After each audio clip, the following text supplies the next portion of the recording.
Well, hello, everybody. Welcome to the White House. Everybody, please have a seat. In case you didn't know, these are the NBA champion San Antonio Spurs.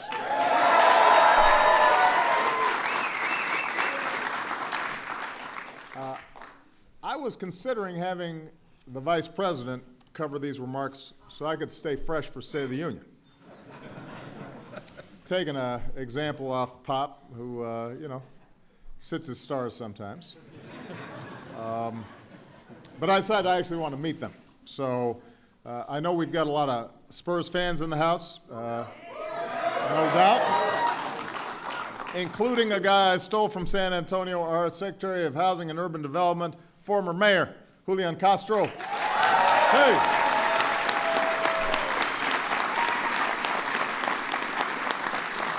And of course, we want to welcome General Manager R.C. Buford and of course, Coach Popovich. I want the coach to know that he is not contractually obligated to take questions after the first quarter of my remarks.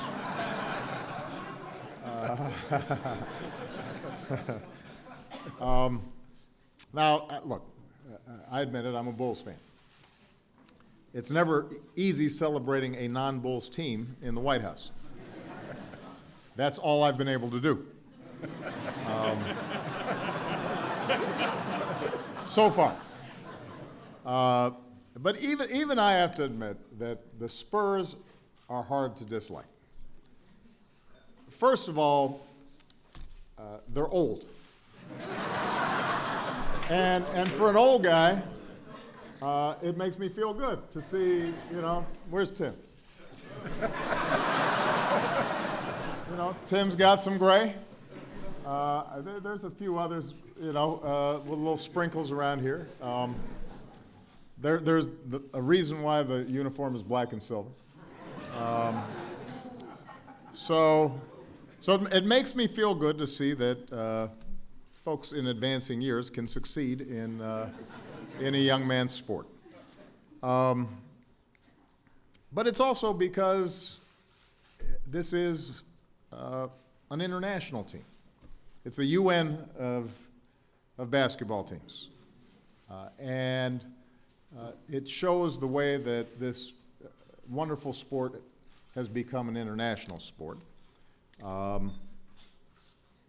Some people have rightfully started calling it the Spurs style of basketball, the beautiful game. And when you look at the passing and guys back cutting to the hoop and sharing the basketball, you see basketball the way it should be played. And I was telling these guys, you can now see everybody around the league actually stealing, first of all, assistant coaches who then become coaches and then start applying that style of play all around the league, and it's made the game better. Now, this has not always been the case, all the accolades that the Spurs received. Let's face it, just a little while back, people were saying that the Spurs were past their prime, not just old, but kind of boring. Now they're fresh and exciting, which is basically the exact opposite of what happens to presidents. It's a different trajectory. Last season was all about redemption for the Spurs. Everybody remembers the heartbreaking loss for the Spurs, not for Miami, 2 years ago. And Game 6 obviously was crazy. I'm not going to make you relive all the details. As Tony Parker said, it seemed like the basketball gods were just being cruel. But the Spurs came back focused. And Tim, who's not used to, not renowned for his trash talking, was very clear about the fact that they were going to get back to the finals. They earned the league's best record, including a franchise record 19 in a row, made it back against the finals, and then eviscerated the Heat, winning in 5 games with an average margin of 14 points, which was the most lopsided margin in finals history.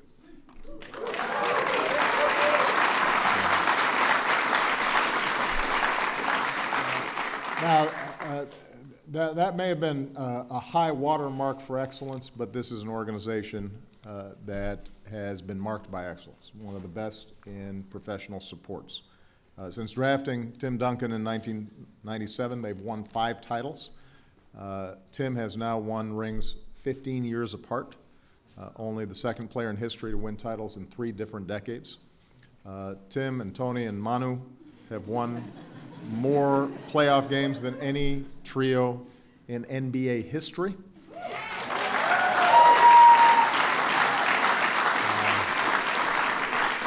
But what's been remarkable as you watch this team over the decade is not just the incredible play of the big 3, it's also how the organization always seems to be able to pull together those missing pieces and everybody performing at an incredibly high level. You've got Finals MVP Kawhi Leonard, who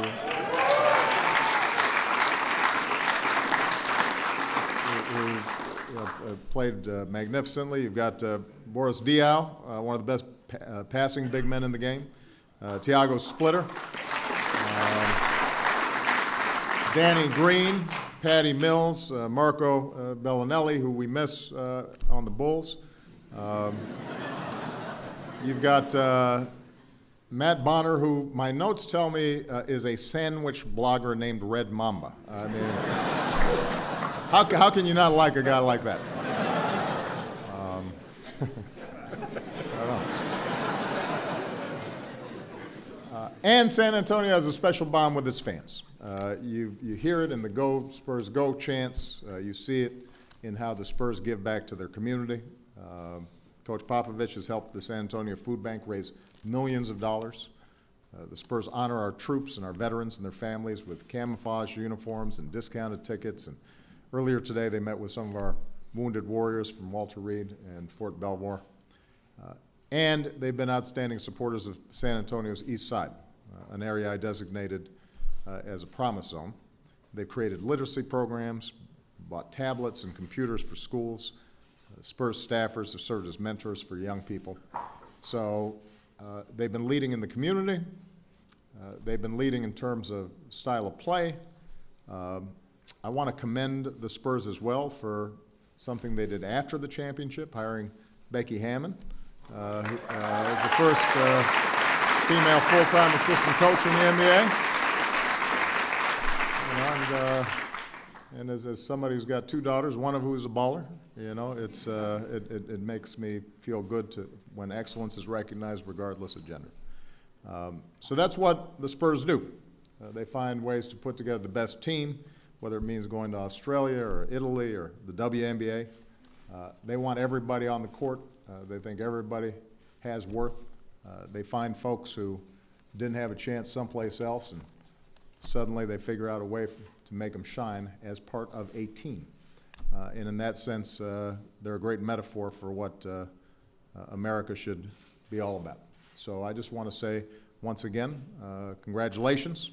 They're working through some injuries on their quest to another title.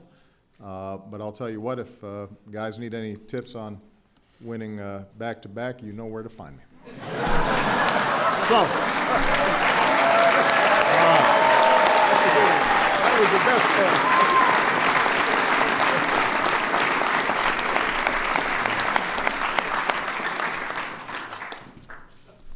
Mine isn't here, sir. You don't get notes, man. Mainly because you just give one-word answers. Exactly. What I want to remind the president about, if I might, with all due respect, when I sit stars, I get fined. He doesn't. So, but mostly I would just like to say thank you to the president and for all the people here for having us. It truly is an honor to be here, and for me, the most satisfying part is to be able to be with all these guys. They truly have gotten over themselves. They care about the group more than the individual, and I didn't do that. That's in their character. That's who they are. So it's a pleasure to have them here, be honored by all of you, especially so many San Antonio fans and people that know San Antonio. We know that we answer to you all, and we feel that all the time. The last thing I want to say is all the pieces that the president talked about that get put together to keep the team at an excellent level, the guy responsible for that is right here, R.C. Buford. He's the guy that does that.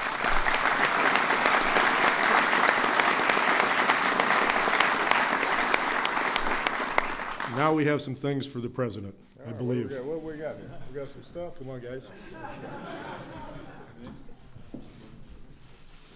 All righty. There you go. That's sharp. Very nice, very nice. Thank you. Do I get to keep this too? Why don't we strike the podium down? One more. Oh, we got a ball? That's a nice looking ball. Right? Thank you for signing it, John.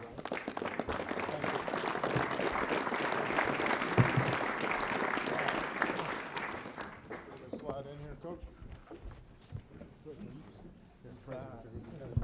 All right.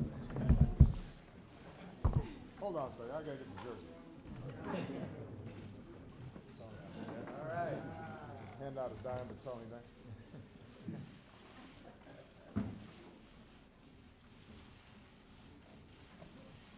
All good? All right. Congratulations.